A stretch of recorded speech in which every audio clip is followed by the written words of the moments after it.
Waheguru Ji Ka Khalsa. Guru Ji Ki Fateh. As the face of Canada changes, so does the face of the Canadian voting public. Politicians in this country know they have to reach out to ethnic communities for support. But exactly who are they supporting? Some people within the Sikh community say politicians need to be more careful about just who they're forming relationships with. The CBC's Terry Malevsky takes a closer look at Canada's political culture. We began with a question. How can these things happen? How does it happen that a separatist movement from the other side of the world flourishes in Canada after killing hundreds of Canadians? These guys have figured out Canadian politics. Beautiful day. How can hundreds of thousands of dollars in taxpayers' money be handed over to a temple that is being sued for financial mismanagement?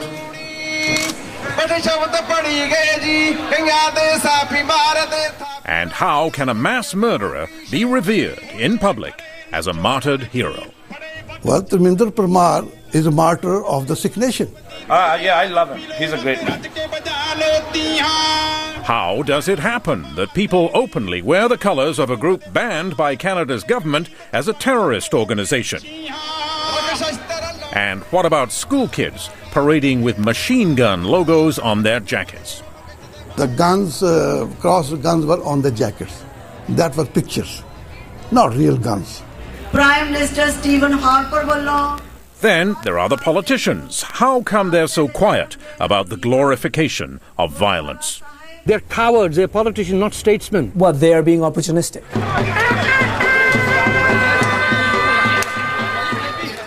There is, of course, no single explanation for why the Sikh separatist movement still prospers and has political clout in, of all places, Canada, where the atrocity of the Air India bombing still reverberates 22 years later. Still, for most Sikhs in Canada, separatism is just part of the parade on Vaisakhi Day, and there's nothing quite like a Vaisakhi parade when the weather is fine. It's the birthday of the Sikh religion, and it's fun. The big moment is when the so-called five beloved ones set out with their swords to escort the Sikh holy book on its special float. It's a family day full of drums and good food and eager politicians. After all, Canada's 400,000 Sikhs are a politically plugged-in community with their own Punjabi radio stations and newspapers. They can mobilize voters in many swing ridings, especially in BC and Ontario. And many of them do still dream of breaking up India to create Khalistan, an independent Sikh state in Punjab.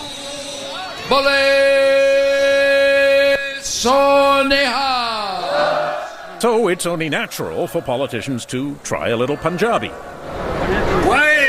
Guru Ji Ka Khalsa. Guru Ji Ki Fateh. But this kind of politics does not please everyone. I'm sick and tired of the sari and the samosa politics of all three political parties. Tariq Fatah is one immigrant from Punjab who smells something rotten in Canada's ethnic politics. Why would somebody come to this country and want unity of Canada but the breakup of India? Does any politician have the guts to ask these Khalistanis, what is it that you are looking for that you did not find in the bloodbath of 1947 when India was first divided? It takes one guy with an exotic looking dress, a big beard or a huge headdress to say, Mr. Member of Parliament, we will work to defeat you. Or we can deliver you 10,000 votes. Of course, it is normal for all kinds of groups to court politicians, and that includes the World Sikh Organization, the WSO, which recently invited all MPs to its annual parliamentary dinner. The WSO is a separatist group which often supports liberals, and quite a few liberal backbenchers turned out. But there was only one Conservative MP, one from the NDP, and among the Liberals who stayed away was a Sikh MP who is wary of the WSO. WSO has played a very large role in the most recent leadership of my political party, to which I belong. And what's wrong with that? World Sikh Organization? Isn't that a respectable organization? Well, you know, World Sikh Organization was born in the throes of violent speeches. Its foundations were very violent. It is true that the WSO's founding convention was an angry affair. It was 1984 in New York, and that was where Ajab Singh Bagri of Kamloops, BC, made a notorious speech urging Sikhs to massacre Hindus.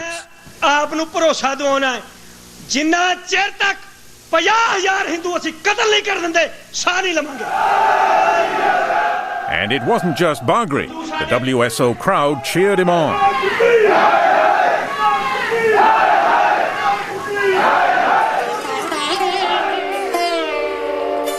Indira meant Indira Gandhi, India's Prime Minister, later murdered by 2 Sikhs.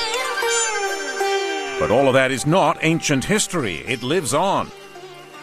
2 decades later in Ontario, the Punjabi media still runs front pages like this one in a paper closely linked to the World Sikh Organization.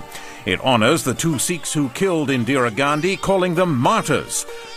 Another front page in the same paper honored 2 more Sikh assassins who murdered a retired Indian Army general. But legal, mainstream political action is the style today, and last year's Liberal Leadership Convention in Montreal was an example. Some 250 Sikh delegates were recruited for Gerard Kennedy, and they followed him in a block to help put Stéphane Dion over the top. But some of the other delegates didn't like what they saw. What I saw was that many of these delegates didn't know how they were voting. I would go to them and they would say, I don't know, ask my husband. Witness to all of this. Tariq Fatah was a Bob Rae supporter. He says blocks of delegates were being herded and told how to vote by power brokers on the convention floor. It is not just the Sikh delegates. There were a whole bunch of Muslim delegates as well that were being bartered this way. If one person can hire 2 buses full of delegates, drive them, pay for their hotel and their breakfast and their food and drive them back, you tell me what's happening. Did that happen? Of course it happened. But horse trading at conventions is hardly unusual. What was unusual to Bob Rae's supporters was that some Sikh delegates objected to Rae bringing up the Air India bombing. And we listened to the families whose loved ones had been killed by In fact, my wife was approached by a delegate who happened to be a Sikh, not supporting Bob Rae, and didn't know who my wife was. Said, Bob, you shouldn't vote for Bob, because Bob expressed the issue of violence about Air India in his speech. We should never ever forget the human tragedy and the human cost of what happened on that terrible day. That didn't seem controversial, but Rae had written a report on the Air India bombing, putting the blame squarely on Sikh separatists. Desange says some Sikh delegates didn't want to hear about Air India. You know, it baffles me that you have delegates on the floor of a major political party to which I belong who do not want a reference to Air India in a candidate's speech. Right Honourable Prime Minister has the floor. Order. All of this soon led to charges that the new Liberal leader was beholden to Sikh supporters with an agenda. That is what Prime Minister Stephen Harper implied when the Liberals decided to oppose a law which touched on the Air India file. This is how the Liberal Party makes decisions. The Liberals shouted him down. It was all very confusing. Of the Member of Parliament. What exactly was the Prime Minister suggesting? At the heart of that noisy political scrap was the RCMP's continuing criminal investigation of the Air India bombing. For more than 2 years, the Mounties had been planning to hold a round of special investigative court hearings under the Anti-Terrorism Act, which allowed them to compel testimony from reluctant witnesses.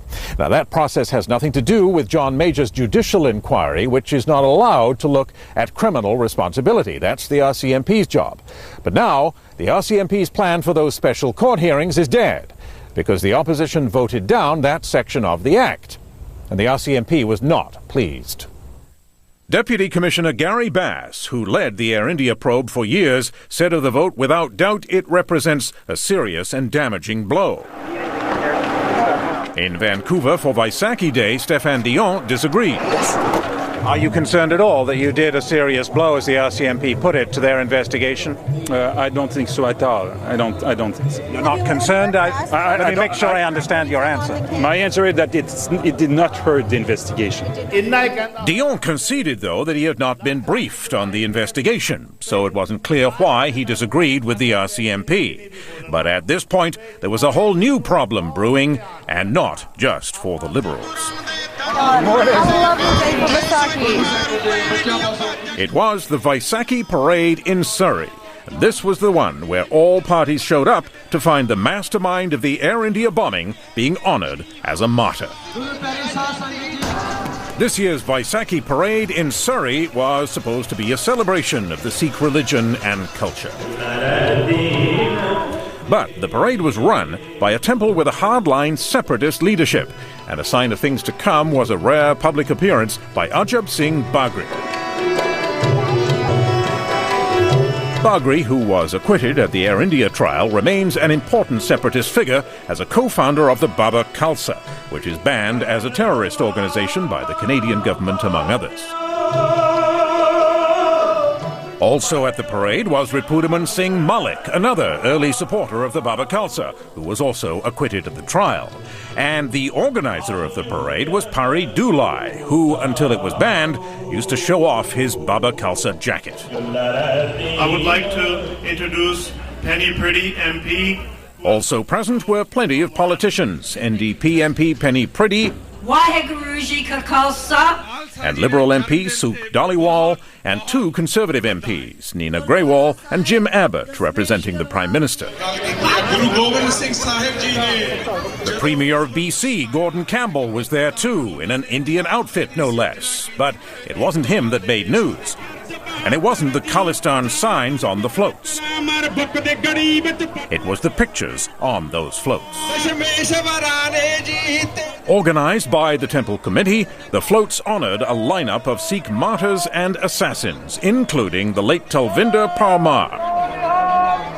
He's been dead for 15 years, but it's long been established that Parmar, the leader of the Baba Khalsa, led the Air India bomb plot. That makes him the worst mass murderer in Canada's history. And yet Parmar was portrayed as a hero, with 3 posters on 2 floats. Why was there a picture of Talvinder Parmar? Well, Talvinder Parmar is a martyr of the Sikh nation. Manmohan Singh, a longtime Khalistan separatist, spoke for the temple. He was the leader of the organization which did the bombing. He claimed to be a leader. He said it. But that doesn't mean he's proven it. But there was more than Parmar at the Surrey parade. As the RCMP rode by, young men openly wore the insignia of the International Sikh Youth Federation, which, like the Baba Khalsa, is banned in Canada as a terrorist organization. In fact, men and women alike showed off the ISYF logo. And in the parade, school children from Surrey's Khalsa School wore a crossed machine gun logo on their jackets. The guns, crossed guns were on the jackets. Yes. That were pictures, not real guns. Oh, so that's okay for school children to wear? Yeah, it's just a picture of the guns. But many other Sikhs saw their religion being hijacked by extremists. Balraj Diol of Brampton, Ontario. My serious concern is that they are trying to teach our younger generation, of our kids, that is what we are. That is our legacy, which I think is untrue. That is not our legacy. Sikhism does not stand for violence. Sikhism does not approve the killings of innocent people like that. For talking that way 20 years ago, Balraj Deol was beaten by militants and left for dead. Now he says what happened in Surrey should not be considered acceptable. If that is the case, Terry, then tomorrow followers of Osama bin Laden can do the same thing, and would we accept it? When I look at it, I think we have a very, very serious double standard. Dave Heyer is another Sikh who was appalled. He is a member of the BC legislature from Surrey, but he saw what was coming and skipped the parade. It is different to celebrate your culture versus celebrating the terrorist. Many people come. Heyer has a history with the militants. His father, Tara Heyer, was a police witness in the Air India case but was murdered before he could testify. His son says he doesn't go to parades which glorify violence. If there are people who are terrorists and they are promoted as heroes, maybe it's a politician's responsibility to say, listen, maybe we should think twice. Should we participate ethically and morally in a parade? Another Sikh to stay away was Ujjal Dosanjh. He says the politicians who did go probably did not know what was coming, but once they found out that these posters were there and that these politicians themselves had participated in the parade, they had an obligation. They had a fundamental political obligation, both moral and, other than moral, to lead by example of denunciation, the strongest possible denunciation of that kind of behavior. But that did not happen. I don't know why are we making a fuss about Surrey. Dosanjh's Liberal colleague Sukh Dhaliwal would not utter a word of criticism about the events in Surrey. All I was there is to celebrate the Canadian values, that is peace, tolerance, diversity and respect for others. Penny Priddy of the NDP said she was disappointed to hear what had happened, but that's all. Do I regret going? No, I don't regret going because I would not have anticipated that would happen. I don't regret going anywhere where 100,000 Sikhs are going to celebrate not something negative, but something that is for them an important celebration in their culture. In fact, instead of distancing themselves from the parade organizers, the politicians were staying close. A week later, NDP leader Jack Layton visited the temple which ran the parade, although a spokesman later blamed poor advance work. And for the Conservatives, Nina Grewal declined to be interviewed about the parade. No comment. Jim Abbott at first said he was flabbergasted to hear what had happened, but he later reversed himself, saying, "I will vigorously defend this event."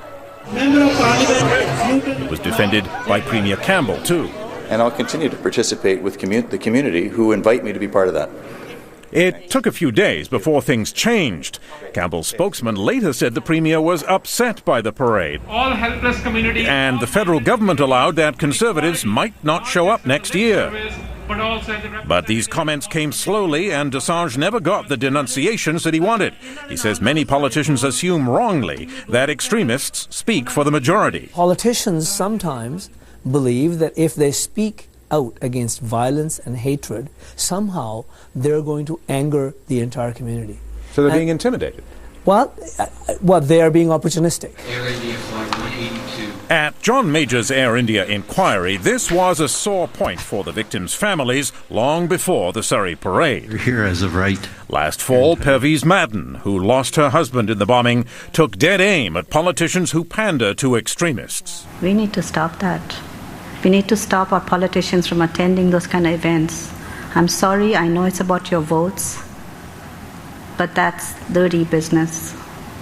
You don't want to be associated with a group that is linked to terrorism. You don't want those kind of votes. But her words did not seem to have much effect. And the issue is not just in BC. Take the Malton Temple near Toronto. Here, too, the walls are lined with a fearsome array of gun-toting Sikh martyrs. And once again, a place of honor is reserved for Talvinder Parmar, the mastermind of the Air India bombing.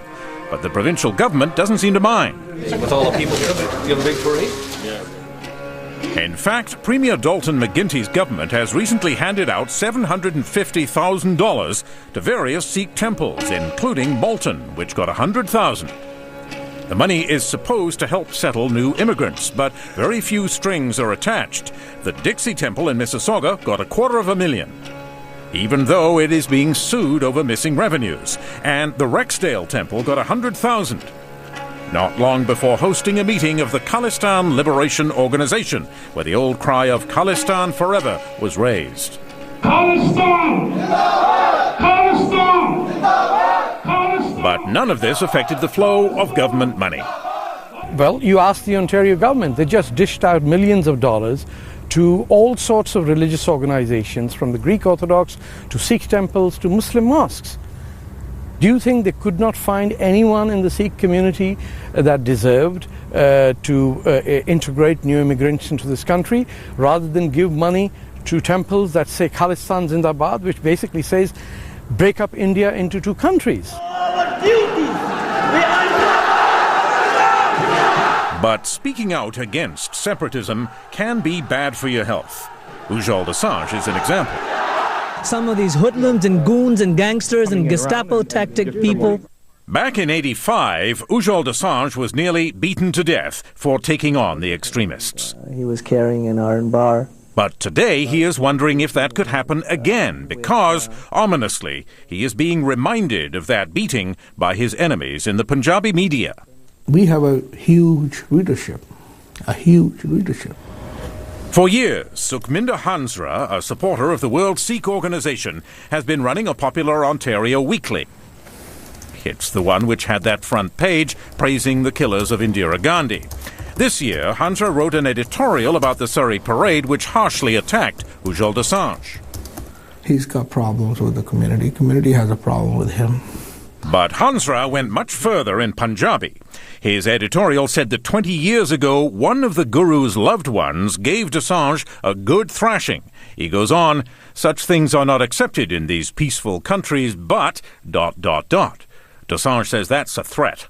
Obviously, it justifies violence, the past violence, by implication, violence that may happen in the future. Dosanjh complained to the RCMP, but Hansra says his article was not intended as a threat against Dosanjh. I don't think so. He felt challenged.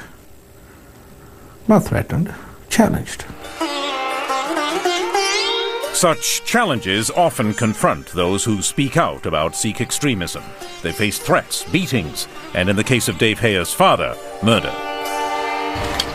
The names of the victims are oriented in the direction of Ireland. In the case of Air India, though, it was mass murder.